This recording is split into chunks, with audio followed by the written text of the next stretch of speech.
Hello everyone, welcome back to Expert Medical Coding. In today's video, we'll continue with part 3 of chapter 4 guidelines. So first, I'll read each guideline exactly as it is written, and then I'll break it down into simple and easy to understand explanation with clear examples. So let's get started. Type of diabetes mellitus not documented. If the type of diabetes mellitus is not documented in the medical record, the default is E11 category, that is type 2 diabetes mellitus. Let's understand this guideline in more detail. So when the provider documents only diabetes mellitus and does not specify the type of diabetes such as type 1 or type 2, we should default it to type 2 diabetes mellitus, that is from E11 category. Let us see an example on this. A patient visits the clinic with symptoms like frequent urination and increased thirst. Lab results show high blood sugar levels. The physician documents diabetes mellitus. In this case, we default to type 2 diabetes mellitus as per the guideline. So the correct coding here will be E11.9, type 2 diabetes mellitus without complications. Now let's move towards the next coding guideline that says about diabetes mellitus and the use of insulin, oral hypoglycemics, and injectable non-insulin drugs. If the documentation in a medical record does not indicate the type of diabetes, but does indicate that the patient uses insulin, code E11, type 2 diabetes mellitus should be assigned. Additional code should be assigned from category Z79 to identify the long-term use of insulin, oral hypoglycemics, or injectable non-insulin antidiabetics as follows. Let's understand this guideline in more detail. If the type of diabetes is not mentioned, but the record shows the patient is using insulin, so how do we code in this scenario? You must still code E11, type 2 diabetes mellitus. Why? Because the use of insulin does not automatically mean the patient has type 1 diabetes. The type of diabetes must be clearly documented by the physician. If the type of diabetes is not mentioned, we should not assume it based on the treatment. So as per the guideline, we must default it to type 2 diabetes, that is from E11 category, when the type is not specified. In addition, we assign Z79 codes to show long-term use based on the documentation, such as Z79.4 for long-term use of insulin, Z79.84 for long-term use of oral hypoglycemic drugs, and Z79.85 for long-term use of injectable non-insulin antidiabetic drugs. Let's see an example on this. A patient visits the clinic with a diagnosis of diabetes mellitus. The patient is on long-term insulin therapy.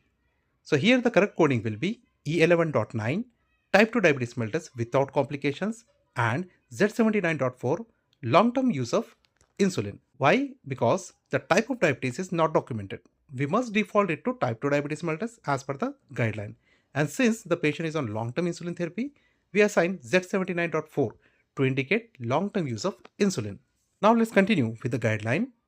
If the patient is treated with both oral hypoglycemic drugs and insulin, both code Z79.4 long-term current use of insulin and code Z79.84 long-term current use of oral hypoglycemic drugs should be assigned.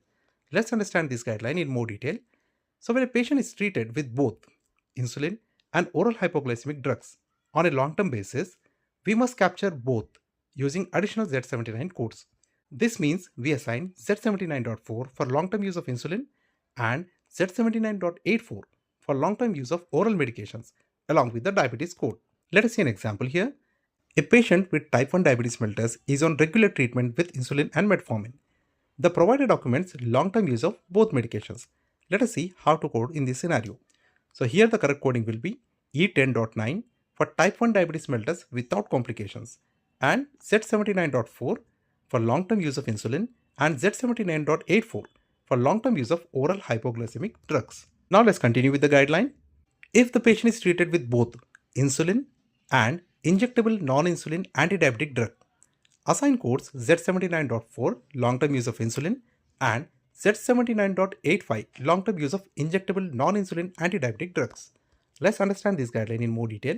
So when a patient is treated with both insulin and oral hypoglycemic drugs on a long-term basis, we must capture both using additional Z79 codes. This means we assign Z79.4 for long-term use of insulin and Z79.84 for long-term use of oral medications along with the diabetes code. Let us see an example. A patient with type 2 diabetes mellitus is on regular treatment with insulin and GLP-1 injectable medication. The provider documents long-term use of both therapies. So how to code in this scenario? We have to assign E11.9 type 2 diabetes mellitus without complications first, then Z79.4 for long-term use of insulin, then Z79.85 for long-term use of injectable non-insulin antidiabetic drugs. Why? Because the patient has type 2 diabetes mellitus, we assign E11.9 for diabetes without complications. Since the patient is on long-term insulin therapy, we assign Z79.4. In addition, the patient is also using injectable non-insulin antidiabetic drug, that is GLP-1, on a long-term basis. So we have to assign Z79.85 to indicate ongoing use of injectable non-insulin medication. Let's continue with the guideline. If a patient is treated with both oral hypoglycemic drugs and an injectable non-insulin antidiabetic drug, so we have to assign codes Z79.84 for long-term current use of oral hypoglycemic drugs and Z79.85 for long-term use of injectable non-insulin antidiabetic drugs. Let's understand this guideline in more detail. So when a patient is treated with both oral hypoglycemic drugs and an injectable non-insulin antidiabetic drug on a long-term basis, we must assign codes for both. This means we use Z79.84 for long-term use of oral medications and Z79.85 for long-term use of injectable non-insulin drugs along with the diabetes code. Let us see an example on this. A patient with type 2 diabetes mellitus is on long-term treatment with metformin and a GLP-1 injectable medication. So let us see how to code in this scenario. We have to first assign E11.9 for type 2 diabetes mellitus without complications, then Z79.84 for long-term use of oral hypoglycemic drugs, then Z79.85 for long-term use of injectable non-insulin antidiabetic drugs.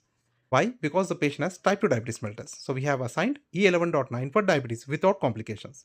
Since the patient is on long-term oral hypoglycemic drugs, we have assigned Z79.84.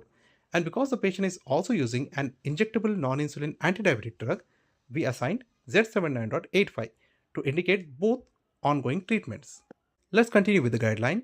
Code Z79.4 should not be assigned if insulin is given temporarily to bring a type 2 patient's blood sugar under control during an encounter. Let's understand this guideline in more detail. This guideline means that Z79.4 should be used only for long-term insulin use, not for temporary treatment. If insulin is temporarily given just during a hospital's visit to control blood sugar, we should not assign Z79.4. Let's see an example here. A patient with type 2 diabetes mellitus is admitted to the hospital and is given insulin temporarily to control blood sugar levels during the stay. So here we have to assign E11.9 type 2 diabetes mellitus without complications. Why? Because the patient has type 2 diabetes mellitus, we assigned E11.9, and since insulin is used only temporarily, Z79.4 should not be assigned here. Please like, share and subscribe to Expert Medical Coding. Thanks for watching.